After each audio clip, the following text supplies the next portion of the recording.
This is your 2024 Delta Cup Day number 3 for this week as we are live here inside the BREN GUIAO Convention Center in the beautiful city of San Fernando, Pampanga for day number 1 of this Friday quadruple header as we will see Gian Cruz and the rest of Bayung Porac looking to bounce back after their loss 2 games ago. Makakatapat nila itong Municipality of Arayat dito sa ating first game, and that is our games today. Bayung Porac versus Municipality of Arayat. Mamaya second game natin, Ing Malugod Candaba versus Macabebe Warriors. Angeles City Red Warriors versus Ing Bayung Mexico. And for the main game, it's Guagua Tulong-Tulong Tayo versus Santa Ana Unite. At ito po, dalawang koponan na maglalaban-laban ngayon between our first game, Bayung Porac, Coach Arvin Ibay.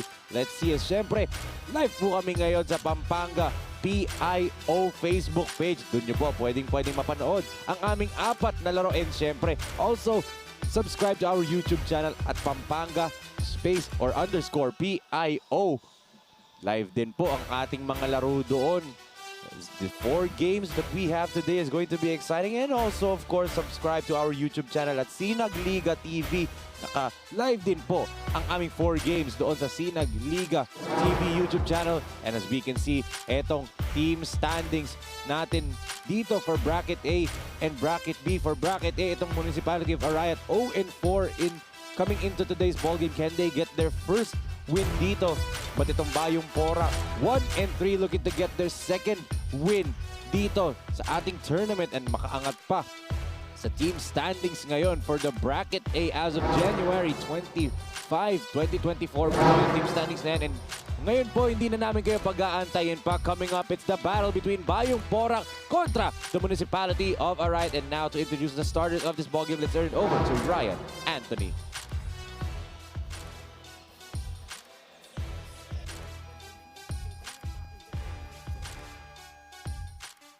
Good morning, basketball fans. Live from the BREN GUIAO Convention Center in San Fernando City, Pampanga. Another day of competition has come. This is the elimination round of your 2023-24 Delta Cup into Municipality Cities Basketball Tournament powered by Sinag Liga Asia. We're live on Facebook at facebook.com/Pampanga PIO Public Information Office and on YouTube at Sinag Liga TV. First game of our quadruple header featuring Bayung Porac versus Arayat. Let's read the starters first for Bayung Porac. Small forward number 0, Miko Gigante. Power forward number 22, Nino Vasquez. Center number 9, Gian Cruz. Point guard number 15, JM Gigante. And shooting guard number 23, Racapulo. Head coach for Porac is Arvin Ibay, assisted by Larry Carlos and Lloyd Rivera. And now let's meet the starters for the Municipality of Arayat. And forward number 9, Harold Canlas. The other forward number 13, Kian Borja. Center number 18, Jordan Rodriguez. Point guard number 5, Michael Pare. And shooting guard number 15, Justin Daluso. Head coach for Arayat is Eddie Castillo, assisted by Ricardo Mesa. Team staff is Josie Mesa.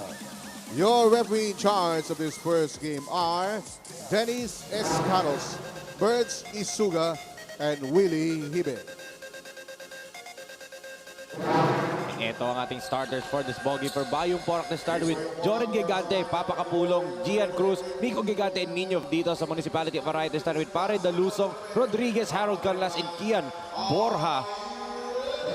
Can the Municipality of Arayat finally get their first win, or will Bayung Porac get their second victory of the tournament dito in this ball game as first possession goes right, representing Bayung Porac.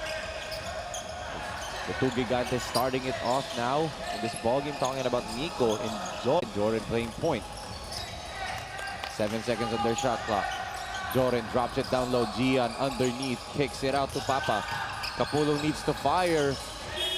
No good yung tira na yon for Papa Kapulong. Here comes Aray.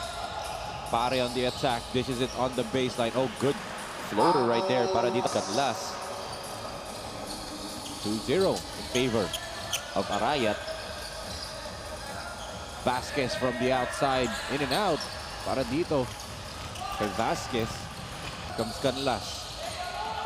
Drops it off to Pare. They kick it over. Oh, but the jumper was blocked. The Luzon's jumper partially blocked by Vasquez. The three-pointer is a little bit short para dito kay Borja.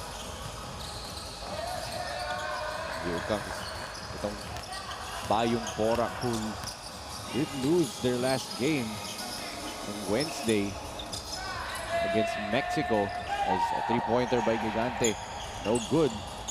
That's Miko Gigante, who did not play against Mexico last Wednesday. So much needed boost for the troops of Coach Arvin Ibay. So Bayung Porac as a floater by Pares and no good. Miko with a rebound. Oh, good extra pass to Gian, and Gian, oh, short arms that layup. Scoreless dito ang Bayung Porac. They drop it down low. Arayat looking to score. In and out nga lang para dito kay Canlas.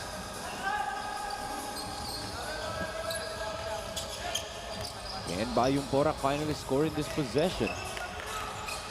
Joren loses the basketball, and ito, tumatakbo na naman itong Municipality of Arayat.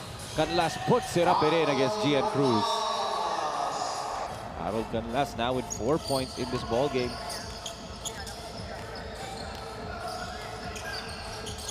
Ante. They lob it up to Nino. Nino misfires.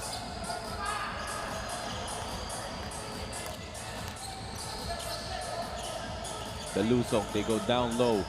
Baseline jumper is short para dito. There's miscommunication there between Kapulong and Vasquez. They turned the ball over, and bola pa rin ulit dito ng Municipality of Arayat. Let's look at that replay of that layup ni Harold.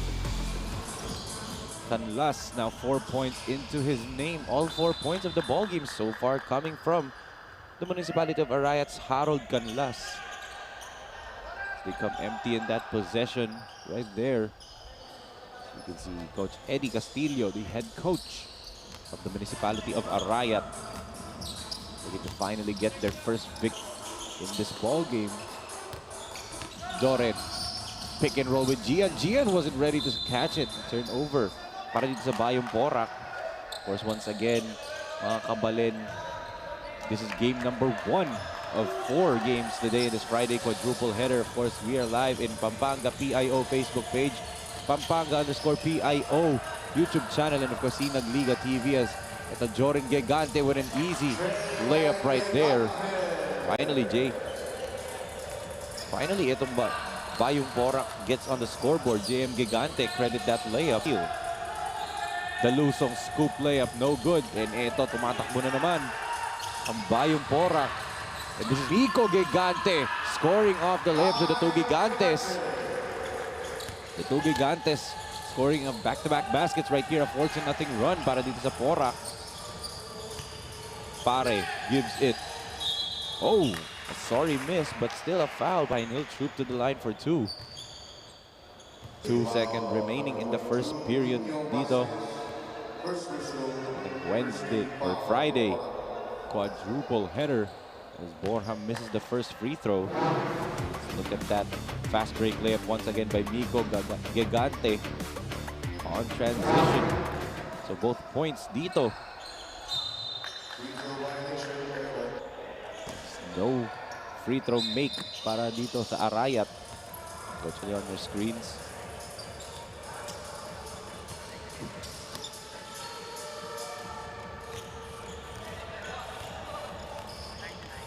Kicks it to the corner. Three-pointer short.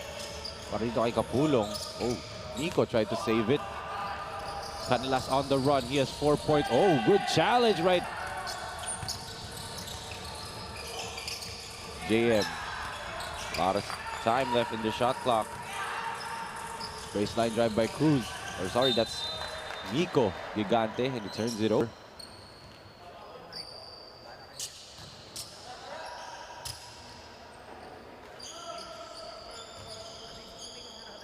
For all ang ating score, we can see Coach Arvin Ibay right there, the head coach of Bayung Porac.